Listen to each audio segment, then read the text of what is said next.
And then, So he must have been on the farm. yeah, he Yeah, was. he was. Yeah, Okay. he was. But he went off to service when he was 18 and he was gone for 5 years. Okay. All right, so then she got remarried? And she married a Froning. And then she had one boy. Okay.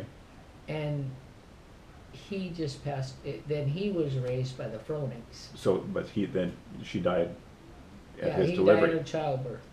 And this Froning had two sisters or two brothers, and neither of them had children. And so one of those families, one of that couple Took it. that child. And they were really good to him, you know. Okay. Well, anyhow, and he was such a nice kid and was raised real well and farmed, and just, was it last year? He got cancer and he was just gone within a few days. Wow. And so there's no one now there because Raymond's gone and he's gone, and of course there's no relatives there at all anymore. But yeah, Grandma and Grandpa raised Raymond. He lived with him. Right. And of course, when he was in service, he was like a radio man or whatever. Raymond, Yeah. And he yes, could forward observer for artillery outfit. see. I told him, I said, you know, Raymond, you're lucky you're alive. He said, I know it. God, that's the worst job you can get. And then he could understand German. I mean, he spoke fluent German. Yeah. You know. So it was. He stayed here. And I often thought he was probably fighting against his own relatives. Oh, Well, I'm sure yeah. he was. Well, see, this George over there lost two sons. They And lost he- a lot of German boys. Yeah, and it was kind of an eerie feeling when you thought of it, that Ray was fighting against them, Yep. you know. and- Yeah. Oh, yeah, yeah. But no, then it's- that's just the way it is, Yep. you know. There were Yeah. there's a lot of them. But it was just a wonderful trip for Mom. I mean, here she's sitting with these first cousins, they the one afternoon, he kept having toast with wine. And of course, they're all talking German, and this little girl, I said, you tell them, if they don't quit drinking wine, they won't be able to walk out of here.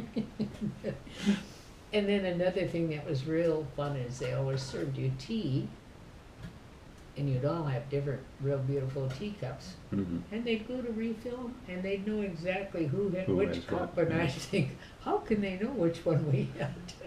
But they'd always serve tea, and, you know. Oh, and they were so excited. They were just so thrilled to have Mom there, you know, because to have somebody come from the family and visit them, you know.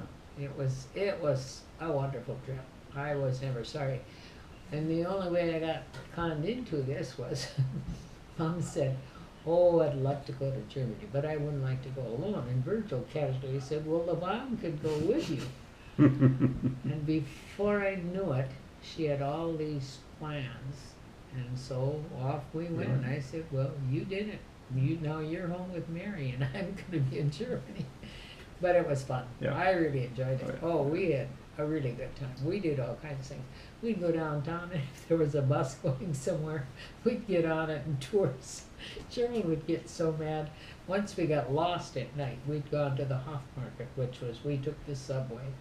When we came back, you know, we're not used to subways. They have two different entrances. Mhm. We went out a different one, and I said, Mom, where are we? You know, this doesn't look like. We walked and walked, and we'd ask people directions, and the only thing we could understand is this is a long street. Anyway, I don't know what time we got home, and Gerald's sitting pacing the floor, and just, I said, well, this was payback. Ma used to do this for you. He was so mad at us. Yeah. But you never worried. I don't know, it was real Yeah. easy to walk on the streets and do things. We'd go shopping downtown. We'd take Gerald's little boy with us, and we did all sorts of things. Yeah. Mom went in a grocery store and bought, or in a jewelry store and bought this ring and forgot her purse in there. Later she says, LaVonne, I don't know what I did with my purse. I said, Ma, sit down. Where have you been? That's where you got that from, huh? She goes, I said, go back to that jewelry store. Oh, when they see her coming in, they smile and hold up this purse. But But we did once we did get on a bus and go and went on a tour off to these Bergs, and you saw real interesting things. And of course, everybody on there was speaking High German. We couldn't understand anything anyone was saying. And we were up at this place, and we're looking, and this woman she comes over and hugs me, and I think, who is this? And she said, I'm so glad to hear English, she said. She was a tourist, and she said, I haven't been able to talk at all, she said. But we did, and that was fun. It was just kind of interesting to watch people. You know, it was just different than people around here. You know, they had smaller cars, and they parked along the streets, and it was just fun to go downtown and go in the stores. And one of those stores we went in, nobody spoke English in there. I was trying to buy an anniversary card, and it was the 25th anniversary of Elvin Haugens from Rink. So I said, oh, no Gabusta, ne Gabusta, it's not a birthday. And then I pointed to my rings. Oh, they knew. And then I said to Mom, how do I get him to figure 25 years old? So I pointed to my rings, and then I did like this. Kept going till I finally got him to understand I wanted the 25th anniversary card. Oh, and then, so every time we'd walk by the shop, this lady would smile when she'd see us. I'm sure they all watched us in the neighborhood, you know. Yeah. But You were on display. it was fun. But people were so different. We were looking out the window one night, I'll never forget this. And they'd have little places you could eat out by the taverns and stuff on the street. And there was this guy who was inebriated, and he was going across the street. Some lady comes driving. She stops her car and helps him across the street. And I said, now if I were in the United States, she would have hit It's him. probably your husband. But we laughed so, and then she gets back in the car and drives on. And I said, God, here they drive over them. yeah, I said, they wouldn't stop for him in this country. No, it's But and you know, you walk in the little villages, they'd have pillows out the window airing them. You know, their bed pillows would be, and so many pretty flowers around the houses and stuff. You know, not a lot of lawn. Usually the houses were kind of close together. But it was just so fascinating to walk around these little villages, you know, because some of the houses were really like Grandpa and Grandma's house. It had been purchased for a little summer home where they could come and spend time along this North Sea. But you know, there were a lot of quaint little, in this store, well, right away when we'd come in, we'd know they knew we were the Americans, you know, because we couldn't speak to them very well. But, you know, it was just funny how, because we were we stayed there about a week with them up in this village, because then that way Mom got to visit with all these cousins and, you know, tried to get, and the one cousin looked exactly like my grandma. I mean, she could have been her twin. You could really kind of pick your relatives. It was really funny. You know, when George and them, it was just so easy to be with them. You just felt like you'd always known them because they were so much like Grandpa and them. They talked like Grandpa and George and them, you know, and you. same manners and they stuff. looked a lot like them, and it was just like you'd seen them all your life. You know, it was really funny. It was good though. It was really good.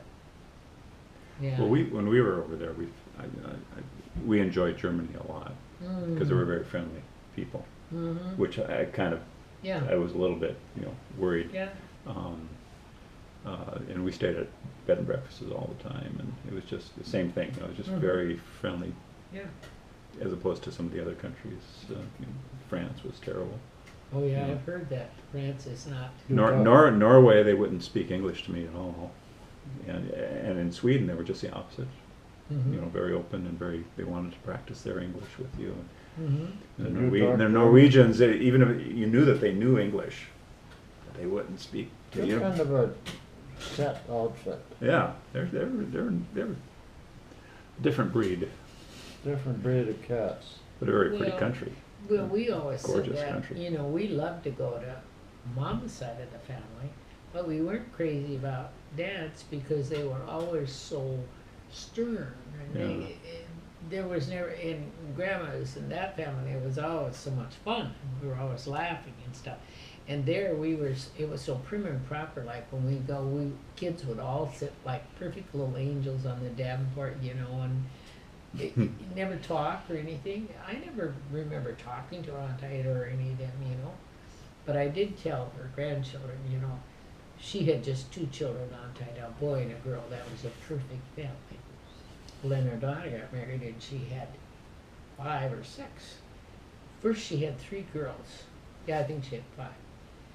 And then much later, she had a couple of Tagalogs.